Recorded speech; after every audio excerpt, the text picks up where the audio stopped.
Good afternoon, everybody. My name is Lino with Exit Realty Connections. I just want to spend a couple minutes and talk about how to win a bidding war in this crazy market. You know, inventory is at an all-time low, as we know, but we have plenty of buyers, right?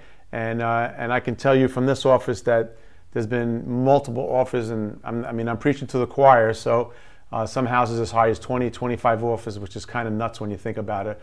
But that's essentially what's happening in this marketplace currently.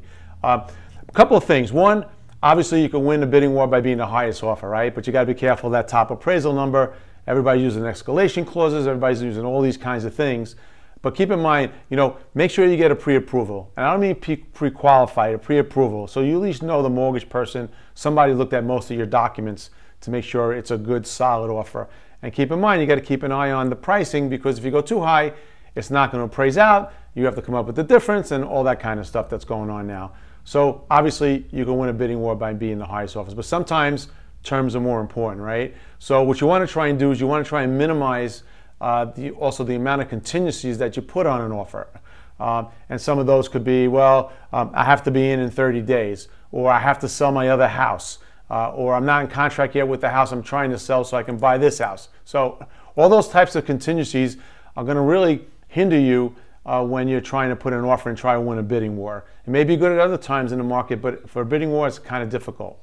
Another thing is try and find out what the seller needs. And sometimes, as I said, terms are so much more important than price. So a seller may need more time. They may say, hey, they may list their house in January, and they may need to be there for 6 months because someone's finishing school, or their house that they're currently building is not being built, or it's delayed. So terms are really, really important. Find out what the seller needs, because if you can find that out, you will go to the top of the list, because sometimes the needs are more important than the actual price. So keep that in mind. And the other thing too is, I want you to be thoughtful of one other thing. When you're in a home with your buyers, and you're in a home and you're showing the home and you know they like the home, I do caution you about technology, right? I don't want to name them all, but you know, there's people probably watching you, because people have cameras in their homes now. They certainly have them outside. They probably have them inside. And they also certainly have all those devices that they can listen in on the conversation. So it's extremely important to limit your conversation as to your thoughts and feelings about the home. And I even suggest when you leave the home, don't stand in front of the house and start talking about it, because sometimes there could be a window open and the seller may be in the house in the bedroom waiting for you guys to leave, and you may say something that may hinder your offer. And it might be something as simple as, hey, I don't like that shed in the back, but for all you know, maybe their great-great-grandfather built that shed and it's one of their prized possessions and they love it. So you want to be careful on what you say.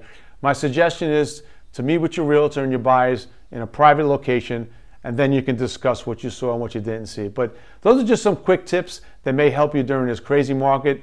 Who knows when it's going to end, and we hope it never ends, right? It's good for us.